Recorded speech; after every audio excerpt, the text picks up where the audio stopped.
Hi, everybody. Today, we're going to do something that's very interesting, or at least it is to me. It's called Get Out of Jail Free, and it's talking about silk escape maps during the Second World War. My dear friend Marjorie Ellison shared this tale with me some years ago, and I thought that you would like to know about it too. It's a story that will forever change the way you think of the phrase, get out of jail free. During World War II, as the number of British airmen held hostage behind enemy lines escalated, the country's Secret Service enlisted an unlikely partner in the ongoing war effort, the board game Monopoly. It was the perfect accomplice. It included in the items the German army allowed humanitarian groups to distribute in care packages to imprisoned soldiers. The game was too innocent to raise suspicion, but it was the ideal size for a top-secret escape kit that could help spring British POWs from German war camps. The British Secret Service conspired with the UK manufacturer to stuff a compass, small metal tools such as files, and most importantly, a map into cut-out compartments in the Monopoly board itself. It was ingenious, said Philip Orbons, author of several books on Monopoly, including The World's Most Famous Game and How It Got That Way. The Monopoly box was big enough to not only hold the game, but hide everything else they needed to get to the POWs. British historians say it was effective enough to help thousands of captured soldiers escape. So how did a simple board game end up in a position to help one of the most powerful military forces on the planet? Silk and serendipity. Silk maps were key escape elements. Of all the tools in a military-grade escape kit, the most critical item was the map. But paper maps proved too fragile and cumbersome, said Debbie Hall, a cataloger in the map room at the Bodleian Library at the University of Oxford in Oxford, England.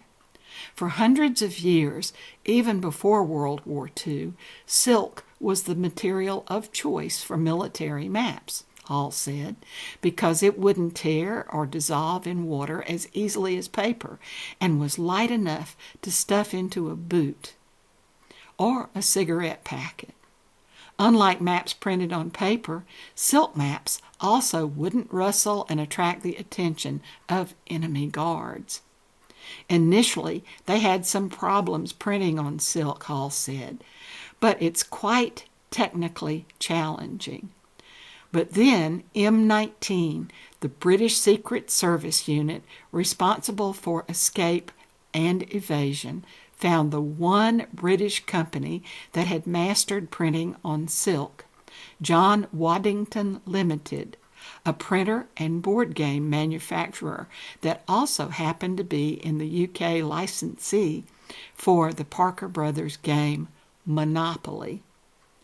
Waddington's in the pre-war era was printing on silk for theater programs, for celebration events for royalty and all that kind of thing, said Victor Watson, who retired as chairman of the company in 1993. It made a name for itself for being able to print on silk. He was just a child during the war, but said his father, Norman Watson, president of the company at that time, worked with British Secret Service to embed the maps in Monopoly games. He said a Secret Service officer named E.D. Alston, known around Waddington as Mr. A., used to come by to place the orders in person. Because he was in the Secret Service, I never knew who he was, Watson said. A red dot on the free parking space signified to captured soldiers that the Monopoly boards delivered by humanitarian groups contained escape kits, including a compass, a small metal tool, and a map.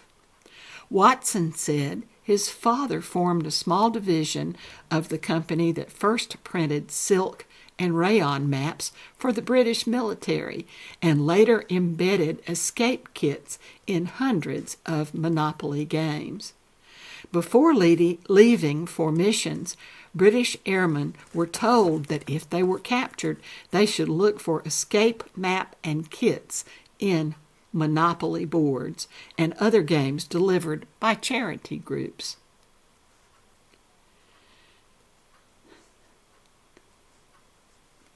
I've lost my place, but that's all right. I'll find it.